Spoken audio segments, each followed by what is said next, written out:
Hello students, हम हाजिर हैं अपनी पहली क्लास के साथ। ट्वेल्थ क्लास में हमारा टॉपिक है पार्टनरशिप और हम पार्टनरशिप में शुरुआत करने जा रहे हैं पार्टनरशिप फंडामेंटल के चैप्टर से।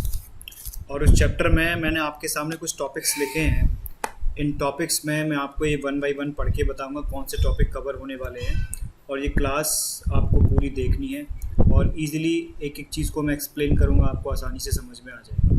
तो इसमें जो टॉपिक हमारे कवर हो रहे हैं, पहला टॉपिक है मीनिंग ऑफ पार्टनरशिप। पहला टॉपिक है मीनिंग ऑफ पार्टनरशिप, पार्टनरशिप का मतलब क्या होता है। दूसरा टॉपिक है करैक्टरिस्टिक्स ऑफ पार्टनरशिप। तीसरा टॉपिक है राइट्स ऑफ पार्टनर।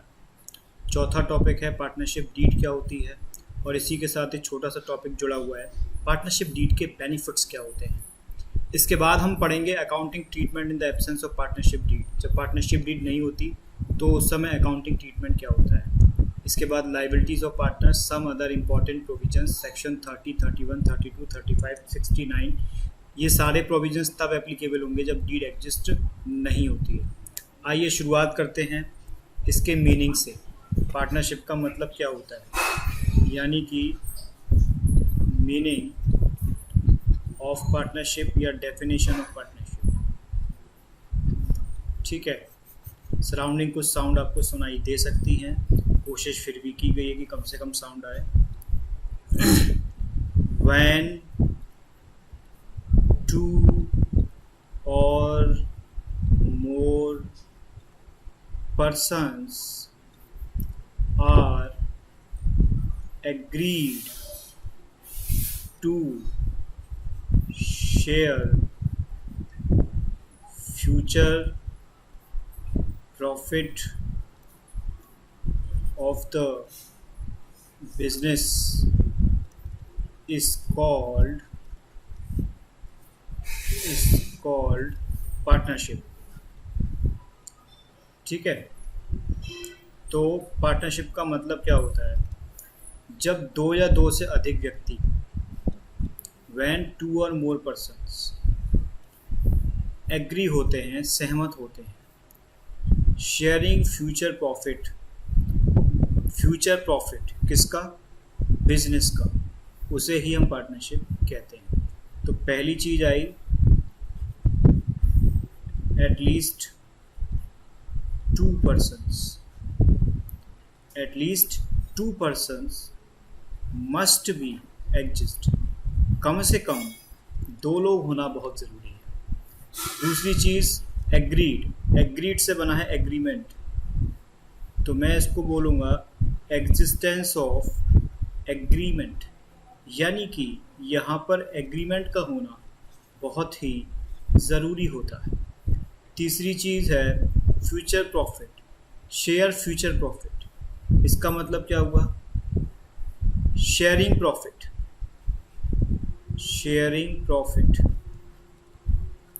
वो प्रॉफिट शेयर करने की उनमें भावना है, उनमें इंटेंशन है कि वो प्रॉफिट को शेयर करेंगे। ध्यान रहे, प्रॉफिट इंक्लूड लॉस।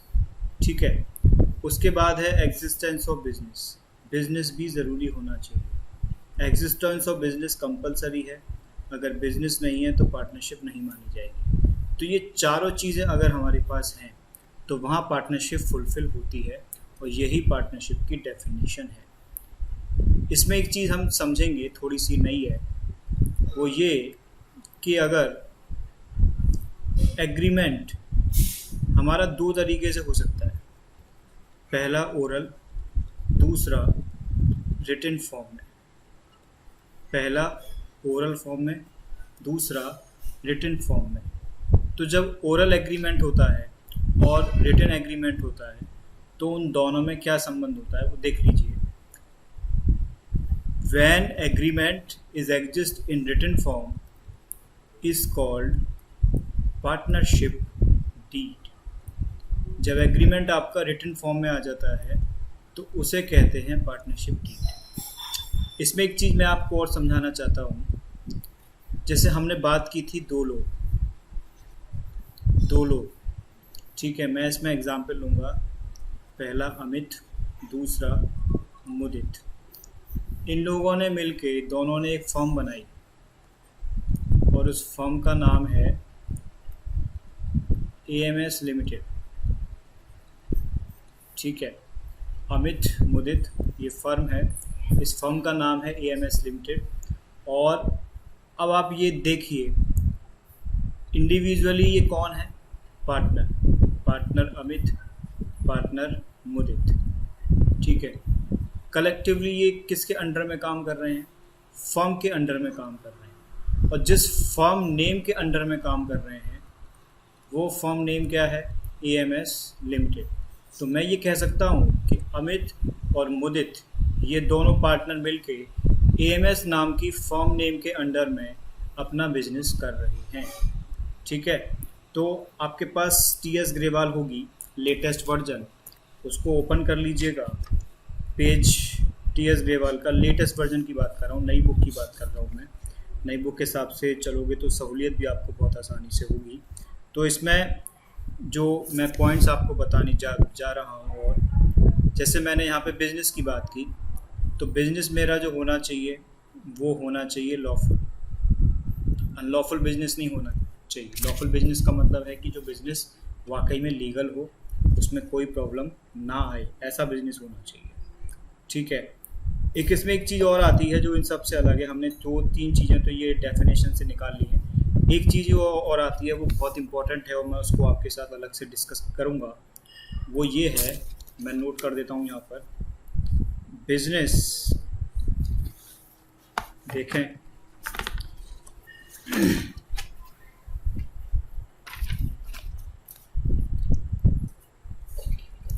इसमें है business can B carried by all or any of the partner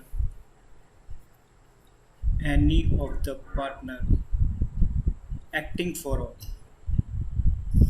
any of the partner acting for all। तो ये क्या चीज़ है, देखिए ये है कि ये फर्म है AMS limited, AMS and company limited नहीं, कंपनी की बात कर रहा हूँ मैं। ये फर्म है, अमित गया है परचेजिंग करने, अमित गया है परचेजिंग करने। तो ये परचेजिंग करने किसके पास जाएगा, सप्लायर के पास जाएगा। तो सप्लायर के पास जाएगा अमित। अब यहाँ पे जो अमित डील कर रहा है वो किसके बिहाफ में कर रहा है, फर्म के बिहाफ में कर रहा है।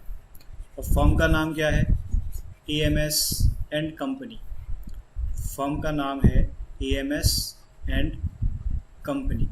तो ये पार्टनर जो अमित है इस समय जो सप्लायर के साथ डीलिंग कर रहा है, ये एज एन एजेंट कर रहा है, एज एन एजेंट कर रहा है अपने दूसरे पार्टनर के लिए। तो दूसरा पार्टनर हो गया प्रिंसिपल।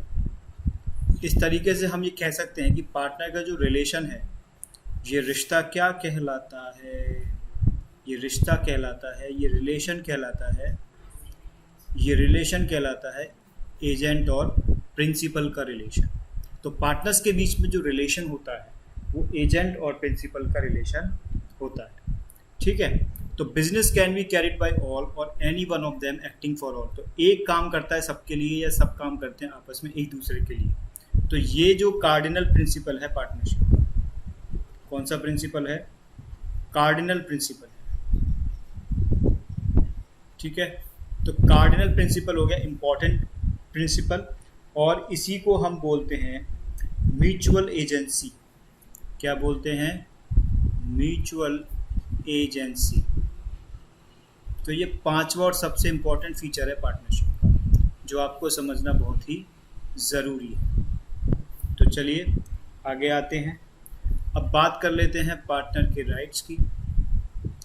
पार्टनर को कौन कौन से राइट्स होते हैं, तो ये है टॉपिक हमारा राइट्स ऑफ अ पार्टनर का। तो पार्टनर को कौन से राइट्स होते हैं देखें ज़रा। सबसे पहला राइट है कि बिजनेस में, मैनेजमेंट में पार्टिसिपेशन का राइट। हर एक पार्टनर चाहता है कि उसे पार्टिसिपेट करने का मौका मिले, उसकी बात सुनी जाए, उसको समझा जाए, उसको इज्जत दी जाए। तो हर एक पार्टनर का राइट है मैनेजमेंट में पार्टिसिपेट करने का। तो इस तरीके से हर पार्टनर बिजनेस के मैनेजमेंट में पार्टिसिपेशन कर सकता है। दूसरा, कंसल्टेड। कंसल्टेड का मतलब होता है परामर्श देना।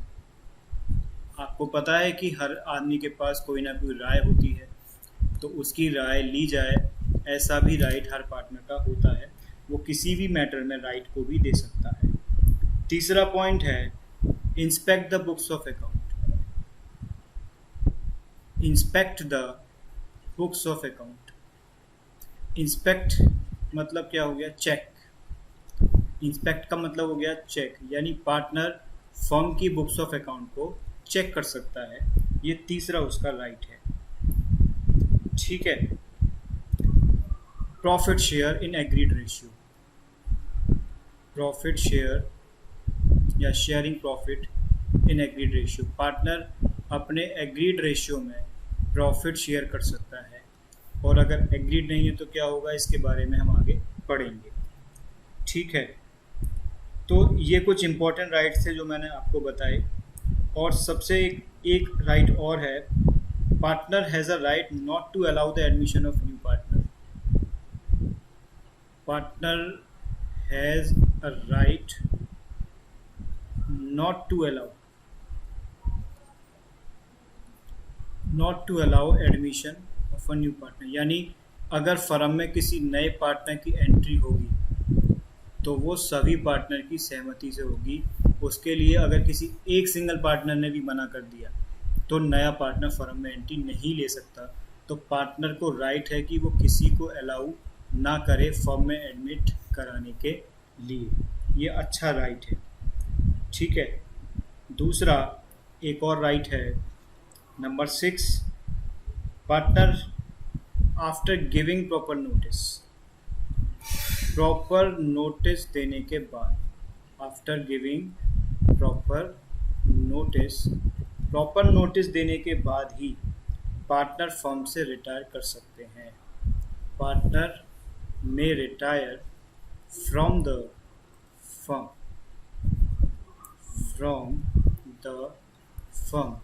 पार्टनर एक प्रॉपर नोटिस देने के बाद ही फर्म से रिटायरमेंट ले सकते हैं।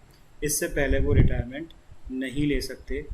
इसके अलावा एक राइट और है, काफ़ी अच्छा राइट है वो, और ज़्यादातर क्वेश्चन में वो पूछा जाएगा, तो मैं इसको नेक्स्ट पेज पे आपके साथ डिस्कस करता हूँ। Number 7, if partner gave a loan, yes, loan to the firm. Partner ने फर्म को लोन दिया हुआ है, तो पार्टनर को राइट है कि उस पर वो 6% पर एनम के हिसाब से इंटरेस्ट चार्ज करेगा। ये कंपलसरी राइट है, और ये हर क्वेश्चन में आएगा। लोन से जुड़े हुए जितने भी क्वेश्चन हैं उसमें आपको पार्टनर का ये राइट देखने को मिलेगा। तो partner gave a loan to the firm, अगर पार्टनर ने फर्म को लोन दिया है तो पार्टनर को राइट है उस पर इंटरेस्ट पाने का। Partner has advance loan, he has a right to receive interest thereon at an agreed rate of interest. In case of rate of interest is not agreed, interest is paid at rate provided in the Indian Partnership Act. Yes. देखिए, अगर deed में कोई rate agreed है तो agreed rate से ही दिया जाएगा, और अगर कोई रेट एग्रीड नहीं है तो आपका 6% पर एनम के हिसाब से लोन पर इंटरेस्ट दिया जाएगा, पार्टनर्स को मिलेगा। ठीक है, आई बात समझ में। नेक्स्ट है कि अगर पार्टनर फर्म के बिहाफ में कोई खर्चा करते हैं तो उसकी भरपाई पार्टनर को लास्ट में होगी। Right of indemnified. मैं आपको इसमें छोटा सा एग्जांपल बताता हूँ, और वो छोटा सा एग्जांपल ये है कि जैसे मान लो फर्म में अचानक से आग लग गई या कोई बात हो गई और किसी पार्टनर का घर पास में पड़ता है, तो वो पार्टनर उस आग को बुझाने के लिए उस समय जो भी खर्चा करता है तो बाद में उसको वो राइट है कि वो सारे खर्चे को फर्म से रिम्बर्स करा लेगा। इसी को बोलते हैं क्षतिपूर्ति का अधिकार, राइट टू बी इंडेमनीफाइड। तो इस तरीके से पार्टनर के राइट यहाँ पर ख़त्म हो जाते हैं। और अब जो हमारा नेक्स्ट टॉपिक है वो है कंटेंट्स ऑफ पार्टनरशिप डीड। एक पार्टनरशिप डीड और कंटेंट्स ऑफ पार्टनरशिप डीड। तो मैंने आपको इससे पहले बताया था कि पार्टनरशिप डीड क्या होती है। पार्टनरशिप डीड होती है कि जब एग्रीमेंट पार्टनर्स के बीच में जो एग्रीमेंट होता है वो रिटन फॉर्म में एग्जिस्ट होता है, रिटन फॉर्म में। उस रिटन फॉर्म में एग्जिस्ट एग्रीमेंट को ही हम पार्टनरशिप डीड बोलते हैं। तो इसमें आपको कोई भी कंफ्यूजन नहीं होना चाहिए।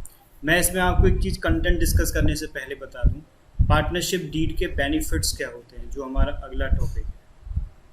बेनिफिट्स, सबसे पहला बेनिफिट है, it is used as an evidence in the court. जब पार्टनर्स के बीच में डिस्प्यूट हो और पार्टनर का केस कोर्ट में चला जाए तो वहाँ पर एज एन एविडेंस इसको यूज़ कर सकते हैं। दूसरा, it is utilized to settle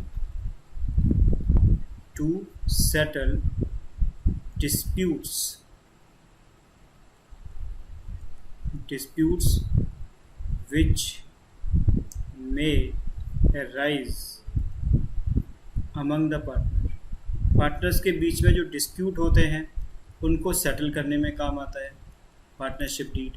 कोई पार्टनर बोलता है कि ऐसे होना चाहिए, कोई पार्टनर बोलता है ऐसे होना चाहिए, तो कोर्ट क्या बोलेगी, एक काम करो भाई, तुम अपनी डीड ले आओ, हम डीड देखेंगे, उसके हिसाब से सब दूध का दूध पानी का पानी हो जाएगा, क्या होना है। तो ये डिस्प्यूट को सेटल कराने में डीड इंपॉर्टेंट रोल प्ले करती है। और दूसरा, कोर्ट में एज एन एविडेंस भी काम आती है। तो ये पार्टनरशिप डीड के बेनिफिट्स हैं। अब पार्टनरशिप डीड में कंटेंट्स कौन कौन से लिखे हुए हैं, तो पार्टनरशिप डीड में कंटेंट्स में बहुत सारे कंटेंट हैं। तो मैं यहाँ पे सारे कंटेंट वन बाय वन बोलूँगा और आपको बताता चला जाऊँ।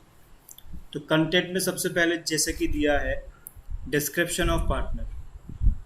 पार्टनर का क्या होना चाहिए, डिस्क्रिप्शन होना चाहिए, उनका नाम होना चाहिए डिस्क्रिप्शन में, ठीक है। और क्या हो सकता है नाम के अलावा, डिस्क्रिप्शन में नेम आ गया, उसके साथ एड्रेस, ठीक है, उनका नेम एड्रेस सभी पार्टनर्स का होना चाहिए। तो ये हो गया डिस्क्रिप्शन। डीड में सबसे पहले ये लिखा जाएगा। दूसरा आइटम डीड में है description of the firm. Firm का नाम होना चाहिए, तो डिस्क्रिप्शन ऑफ फर्म, तो फर्म का नाम होना चाहिए, फर्म का भी एड्रेस होना चाहिए, ठीक है। तीसरा पॉइंट आ गया इसमें, nature of principal place of business. Principal place of business, principal place of business का मतलब हो गया जहाँ पर फर्म मेनली बिजनेस करती है, तो उस प्रिंसिपल प्लेस का जिक्र होना चाहिए। मैंने कुछ यहाँ गड़बड़ कर दी है, थोड़ी सी मैं सही कर देता हूँ। प्रिंसिपल प्लेस ऑफ बिजनेस, तो बिजनेस का प्रिंसिपल प्लेस भी डीड में मेंशन होना चाहिए। नेचर ऑफ बिजनेस, क्या बिजनेस है फर्म का, उस बिजनेस का नेचर, फर्म किस टाइप का बिजनेस करती है, क्या बिजनेस करती है, ये उसमें लिखा होना चाहिए। कमेंसमेंट ऑफ पार्टनरशिप, पार्टनरशिप कब से स्टार्ट हुई, स्टार्टिंग डेट। कमेंसमेंट मतलब स्टार्टिंग डेट ऑफ पार्टनरशिप। अब जब टीएस ग्रेवाल खोलेंगे तो उसमें ये सारे पॉइंट वन बाय वन दिए हैं, मैं उन्हीं को आपके सामने डिस्क्राइब कर रहा हूँ। कैपिटल कंट्रीब्यूशन, कितना पार्टनर, हर एक पार्टनर ने कैपिटल कंट्रीब्यूट किया है फर्म के अंदर, तो ये भी पता होना चाहिए। साथ ही साथ अब इसमें बहुत सारे पॉइंट हैं, अब मैं लिखूंगा नहीं, मैं बोलता जाऊंगा। Interest on capital, interest on drawing, profit sharing ratio, interest on capital किस रेट से देना है ये पता होना चाहिए, इंटरेस्ट ऑन ड्राइंग किस रेट से पार्टनर से लेना है ये पता होना चाहिए, ठीक है। इंटरेस्ट ऑन ड्राइंग में लिख देता हूँ। इंटरेस्ट ऑन ड्राइंग जो है, मैं आपको यहाँ पर एक चीज़ बता के चलता हूँ, ये बिजनेस इनकम है। जब पार्टनर बिजनेस से विड्रॉ करता है तो उस विड्रॉन अमाउंट पे बिजनेस के द्वारा पार्टनर से इंटरेस्ट लिया जाता है, तो ये बिजनेस इनकम है। किस रेट से लिया जाएगा ये रेट स्पेसिफाई होना चाहिए। पार्टनर के बीच क्या प्रॉफिट शेयरिंग रेशियो है ये इस डीड में आना चाहिए। आप देख सकते हैं ना डीड कितनी इंपॉर्टेंट है हर चीज़ के लिए। तो पार्टनर शेयरिंग रेशियो इनके पास भी बीच में क्या ये पता होना चाहिए। इंटरेस्ट ऑन लोन अगर है तो वो भी दिया होना चाहिए। रेम्यूनेशन टू पार्टनर, पार्टनर को कितनी सैलरी मिलनी है, सैलरी टू पार्टनर, उस सैलरी का डिस्क्रिप्शन भी इसमें होना चाहिए। ठीक है। वैल्यूएशन ऑफ एसेट, एसेट का वैल्यूएशन किस तरीके से किया जाएगा उसके बारे में बताया होना चाहिए इसके अंदर। फर्म के पास कितनी एसेट्स है, उनकी क्या वैल्यू है, ये सारा डिस्क्रिप्शन होना चाहिए। ठीक है। सेटलमेंट ऑफ अकाउंट, पार्टनर्स जो उनके बीच में जो पार्टनर रिटायर हो जाता है, जिसकी डेथ हो जाती है, तो फर्म के डिसोल्यूशन के टाइम पर उनके अकाउंट सेटल होने चाहिए। किस मैनर में सेटल होंगे, तो यहाँ पर manner of settlement, manner of settlement ये बताया जाना चाहिए। ठीक है। इस तरीके से फिर उसमें अकाउंटिंग पीरियड है, rights of duties of partner है, पार्टनर्स के राइट्स क्या होनी चाहिए, पार्टनर की ड्यूटीज़ क्या होनी चाहिए, राइट्स एंड ड्यूटीज़ क्या होनी चाहिए। तो अलग अलग राइट्स और ड्यूटीज़ पार्टनर की होती है फर्म टुवर्ड्स देयर फर्म। ठीक है। ड्यूटीज़ और ड्यूरेशन ऑफ पार्टनरशिप, पार्टनरशिप का पीरियड कितना है, कितने साल पार्टनरशिप चलनी है, तो ये हो गया duration of partnership, duration of partnership, इसके बारे में पता होना चाहिए। मैं पार्टनरशिप डबल मैंने लिख दिया इसको, पार्टनरशिप पीरियड आ जाएगी, पार्टनरशिप का कितना पीरियड है, उसका टाइम कितना है, 5 साल, 10 साल, 15 साल, तो वो उसमें टाइम पता होना चाहिए। ठीक है। और सेटलमेंट ऑफ डिस्प्यूट, सबका क्या तरीका रहने वाला है। तो ये सारे कंटेंट हो गए पार्टनरशिप डीड के, तो ये मैंने आपसे डिस्कस कर लिए हैं। अब सबसे इम्पॉर्टेंट चीज़, इफ़ डीड इज साइलेंट, अगर डीड साइलेंट है तो क्या होगा, और डीड अगर एग्जिस्ट है तो क्या होगा। मैं आपको एक चीज़ बता दूं कि अगर डीड एग्जिस्ट है, डीड किसकी बात हो रही है, पार्टनरशिप डीड की बात हो रही है, क्योंकि पार्टनरशिप का चैप्टर पढ़ रहे हैं तो पार्टनरशिप डीड की बात हो रही है। इज एग्जिस्ट, अगर डीड एग्जिस्ट है, we will follow such deed, हम उस डीड को ही फॉलो करेंगे अगर डीड एग्जिस्ट है तो। अगर डीड एग्जिस्ट है तो हम डीड को ही फॉलो करेंगे। और अगर डीड साइलेंट है, यानी कि आपने देखा अगर डीड एग्जिस्ट कर रही है तो हमारे लिए कौन सर्वे सर्वा हो गई, डीड हो गई, जो डीड कहेगी वही करेंगे। मैं यहाँ पे लिख देता हूँ, जो डीड कहेगी वही होगा, दैट्स इट। यानी deed is supreme, deed is supreme. अगर डीड साइलेंट है तो no interest on capital, no partner salary, no partner salary, no partner commission, no partner commission, no interest on drawing, interest on drawing भी charge नहीं हो सकती है। ठीक है। But profit will be share equally, लेकिन ध्यान रहे जो प्रॉफिट शेयर होगा वो इक्वली होगा जब डीड साइलेंट होगी हमारी तब। ठीक है। अगर डीड साइलेंट है तो पार्टनर को ना तो इंटरेस्ट ऑन कैपिटल मिलेगा, ना सैलरी मिलेगी, ना कमीशन मिलेगा, ना इंटरेस्ट ऑन ड्राइंग चार्ज किया जाएगा पार्टनर से, लेकिन जो प्रॉफिट है वो इक्वली शेयर होगा। हाँ, मगर इंटरेस्ट ऑन लोन होगा तो क्या होगा, इंटरेस्ट ऑन लोन होगा तो उस पर 6% पर एनम के हिसाब से इंटरेस्ट चार्ज होगी। आ रहा है समझ में, 6% पर एनम के हिसाब से इंटरेस्ट चार्ज होगी अगर डीड साइलेंट है तो ये बात क्लियर हो गई, ये समझ में आ गया, तो ये टॉपिक भी क्लियर हो गया। अब आगे चलते हैं, आगे है हमारा topic liabilities of partners. Partners की लाइबिलिटीज़ क्या है? देखिए, पार्टनर की लाइबिलिटी है कि अगर पार्टनर ने फर्म के रहते रहते, अगर पार्टनर ने फर्म के रहते रहते कोई सिमिलर बिजनेस किया है, वो फर्म में पार्टनर है और उसने सिमिलर बिजनेस किया है, सेम बिजनेस किया है और उससे प्रॉफिट भी अर्न किया है, प्रॉफिट भी अर्न किया है। भाई उसने जो एक्सपीरियंस कमाया फर्म से कमाया और वो अभी फर्म में है और उसने फर्म जैसा सिमिलर बिजनेस किया है, तो एक तरीके से ये फर्म के लिए क्या हो गया, कंपटीशन देना नहीं हो गया? उसने फर्म को कंपटीशन दिया ना, दिया तो दिया। अब पार्टनर की लायबिलिटी क्या बनती है? तो बेटा ऐसा है, उस पार्टनर ने जो भी प्रॉफिट अर्न किया है ना, उस प्रॉफिट को फर्म को वापस कर दो। ये पहला ईमानदारी का काम है। अगर पार्टनर ने फर्म के जैसा सिमिलर काम किया है, फर्म को कंपटीशन दिया है और उस काम के करने से प्रॉफिट भी अर्न किया है, तो वो उसे वापस करना पड़ेगा। ठीक है। दूसरा, पार्टनर ने प्रॉफिट की अर्न किया है खुद from any transaction of the firm.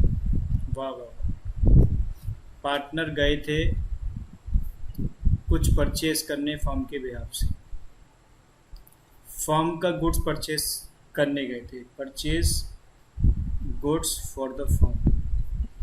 मैं ऐसे कुछ लोग होते हैं, मैं उनके बारे में बता रहा हूँ, सब नहीं होते। तो ये पार्टनर गए सप्लायर के पास और सप्लायर के पास गए, ये मिस्टर सप्लायर है, इनसे कहा कि माल कितने रुपए का है? बोले 32 रुपये पर पीस है। बोले एक काम करो, 35 रुपये पर पीस का बिल बनाओ और 3 रुपये पर पीस हमें दे देना। मान लो इन्होंने 10,000 पीस परचेज़ किए, 3 रुपये के हिसाब से इन्होंने कितना प्रॉफिट अर्न किया? 30,000 रुपये का पर्सनल प्रॉफिट अर्न किया। अगर शुद्ध हिंदी में मैं बताऊं तो इन्होंने फर्म को चूना लगाया। क्या लगाया? चूना। चूने में कैल्शियम ज़्यादा होता है, ठीक है, खाना चाहिए आप सबको पानी में डाल के। तो फर्म को चूना लगाया, तो पार्टनर ने फर्म को चूना लगाया, तो बेटा वापस करो, वो चूना कत्थे के साथ वापस करो। यानी ऐसा कोई अगर चूना लगाया तो ये प्रॉफिट भी फर्म को अकाउंट फॉर करना पड़ेगा, ये प्रॉफिट भी फर्म को अकाउंट फॉर करना पड़ेगा। तो इस तरीके से ये हो गई लाइबिलिटीज़ ऑफ पार्टनर्स की लाइबिलिटीज़ यहाँ पे कंप्लीट हो जाती हैं। अब कुछ सम अदर प्रोविज़न को देख लेते हैं। सम अदर प्रोविजंस, देखिए सम अदर प्रोविज़न में हम पहले बात कर रहे हैं सेक्शन 30 की। सेक्शन 30 क्या बोलता है? सेक्शन बोलता है 30, इफ ऑल पार्टनर एग्री, अगर सारे पार्टनर एग्री होते हैं तो minor can be admitted as a partner. Minor को एज ए पार्टनर एडमिट किया जा सकता है फॉर या ओनली फॉर बेनिफिट्स। माइनर को केवल बेनिफिट्स के लिए ही पार्टनर बनाया जा सकता है, अदरवाइज नहीं। ये सेक्शन 30 बोलता है। तो 1 मार्क्स में ये क्वेश्चन आपके आ सकते हैं एग्जाम में। Minor can be admitted into the firm for the benefit, only for benefit, केवल फायदे के लिए। बच्चा केवल फायदे के लिए पार्टनर बनेगा। ये बच्चा है, वो बच्चा केवल फायदे के लिए पार्टनर बनेगा। नहीं समझ में? बच्चे को नुकसान समझ में नहीं आता, उसे फ़ायदा समझ में आता, उसे क्या मिलेगा हर चीज़ में, ये बताना पड़ेगा। अगला जो सेक्शन है वो है सेक्शन 31। तो सेक्शन 31 में क्या है? सेक्शन 31 में है कोई भी पर्सन है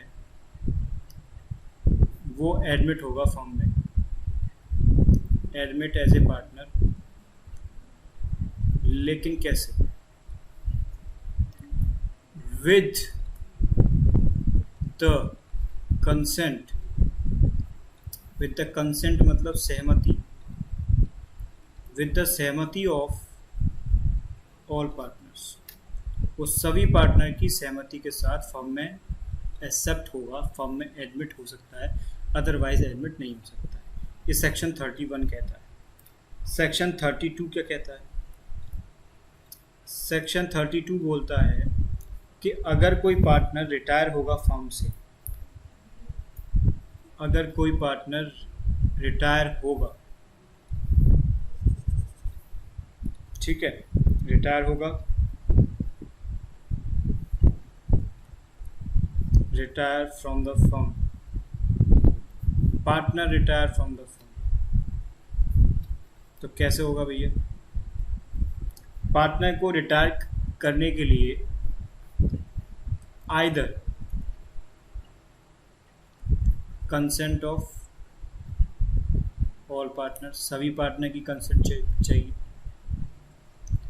या फिर और में लिखा है अकॉर्डेंस विद एग्रीमेंट, या मैं कहूँ एज पर एग्रीमेंट, या मैं कहूँ एज पर पार्टनरशिप डीड, या पार्टनरशिप डीड में जो उसका तरीका लिखा है उसे फॉलो करना पड़ेगा। ये सेक्शन 32 बोलता है। तो सेक्शन 30 में हमने क्या पढ़ा कि माँ के बच्चे को फ़ायदे के लिए पार्टनर बनाओ। सेक्शन 31 में बड़े को पार्टनर बनाओ लेकिन सबकी सहमति से, सभी की सहमति हो तभी पार्टनर बनाओ, अदरवाइज नहीं।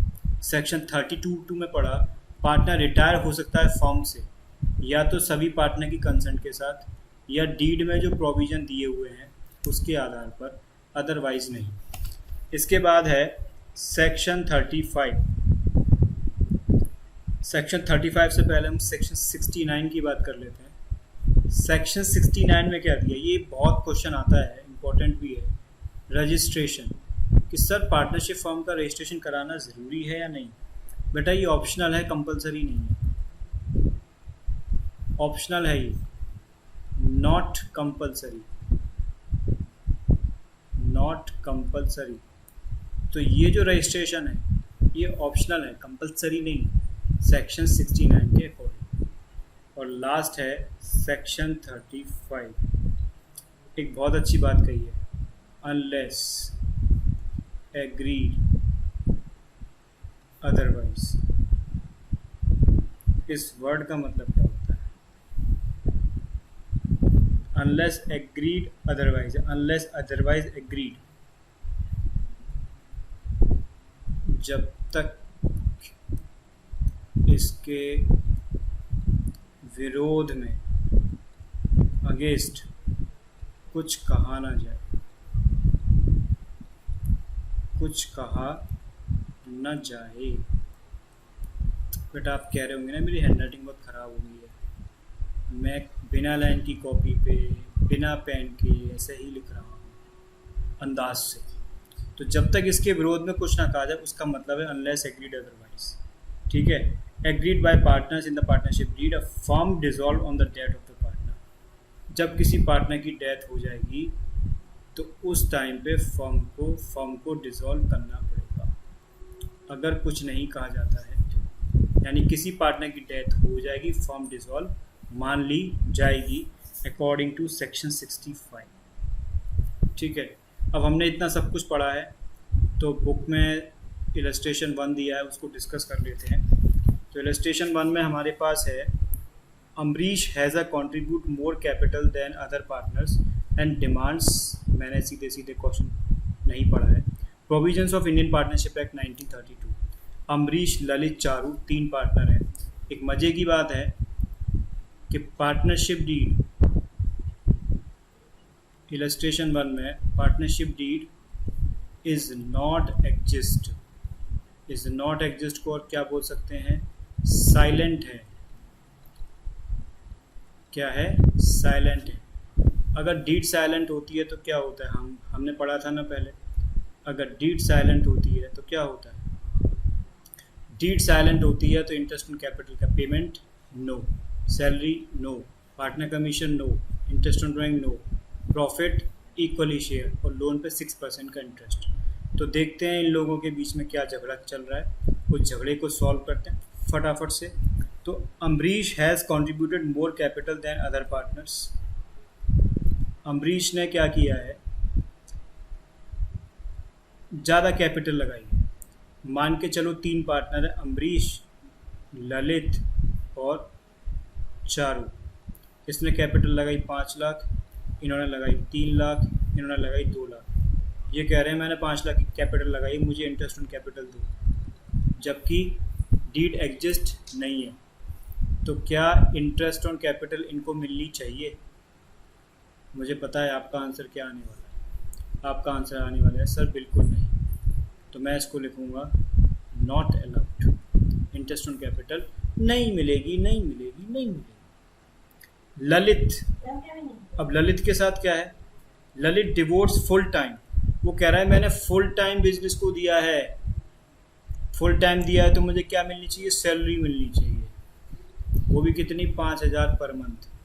हम कह रहे हैं भैया डीड में लिखा था क्या, डीड तो एग्जिस्ट ही नहीं है। तो मुझे पता चल गया आपका आंसर क्या है, नहीं मिलेगी, नहीं मिलेगी, नहीं मिलेगी। Not allowed, not allowed, not allowed. तीसरा पॉइंट, चारू ने डिमांड किया इंटरेस्ट ऑन लोन पे 50,000। चारू ने इंटरेस्ट ऑन लोन डिमांड किया 50,000 पे, given by her. Interest on loan, Charu ने फर्म को लोन दिया 50,000 रुपये का। अब डीड तो है नहीं, डीड तो साइलेंट है। जब डीड नहीं है तो हमने रूल पढ़ा है कि 6% पर एनम के हिसाब से इंटरेस्ट मिलेगी। चारू डिमांड कर रही है कि उसे 12% का इंटरेस्ट चाहिए। पहले जाओ आईने में शक्ल देख के आओ। पार्टनरशिप डीड नहीं है तो नहीं मिलेगी। इसको भी लिखेंगे हम नॉट अलाउड। ठीक है। अम्बरीश ने विड्रॉन करे, ड्राइंग करी 10,000 की। कितने की ड्राइंग करी, 10,000 की, from the form for personal use. Lalit तो चारू डिमांड कर रहे हैं कि उसे इंटरेस्ट ऑन। अच्छा बेटा, अम्बरीश ने ड्राइंग करी, ललित और चारू दोनों होशियार बन रहे हैं। ये कह रहे हैं कि हम तो इससे इंटरेस्ट ऑन ड्राइंग चार्ज करवाएंगे, बिजनेस में चार्ज करवाएंगे। बिजनेस यानी लेगा। तो हमने पढ़ा था कि जब डीड साइलेंट होती है तो इंटरेस्ट ऑन ड्राइंग भी नहीं मिलेगी, नहीं मिलेगी, नहीं मिलेगी। 5th पॉइंट क्या है हमारे पास, profit before taking into account any of the above claims was ₹50,000 at the end of first year business. Business का प्रॉफिट आया 50,000। अब क्या झमेला है, Ambrish demand share of profit in the capital ratio. वो कह रहा है कि कैपिटल रेशियो में प्रॉफिट बांटो। कैपिटल रेशियो में हमने क्या क्या पढ़ा था, जो भी प्रॉफिट आएगा सभी में बराबर बराबर बांटा जाएगा। तो कैपिटल रेशियो में नॉट अलाउड। कैपिटल रेशियो में प्रॉफिट नहीं मिलेगा। प्रॉफिट कैसे मिलेगा, प्रॉफिट मिलेगा इक्वली। लास्ट पॉइंट है, Lalit wants to introduce his son Inder as partner. Charu object his proposal. Lalit का बेटा है, बेटे का नाम है इंदर, लेकिन चारू उस इंदर को पसंद नहीं करती। चारू ने ऑब्जेक्ट किया कि मैं इसको फर्म में एडमिशन देना नहीं चाहती। तो हमने पढ़ा था for admission of a new partner consent चाहिए हमें सभी पार्टनर की, कंसेंट ऑफ ऑल पार्टनर। लेकिन चारू ने ऑब्जेक्शन उठा दिया तो ये भी एडमिशन नए पार्टनर का नहीं होगा, कैंसिल हो जाएगा। तो इस तरीके से आपने देखा कि हमने आज पूरा फंडामेंटल टॉपिक कंप्लीट कर लिया है, इससे जुड़े क्वेश्चन भी कर लिए हैं। तो आपका इलस्ट्रेशन नंबर 1, इलस्ट्रेशन नंबर 2 ये होमवर्क में है। इसी के साथ साथ इसके बेस पे जो क्वेश्चन होंगे आपके, मैं एक्सरसाइज में से आपको क्वेश्चन बता देता हूँ। क्वेश्चन एक्सरसाइज में होंगे इसके 1 से लेकर के और 6 तक, 1 2 3 4 5 6।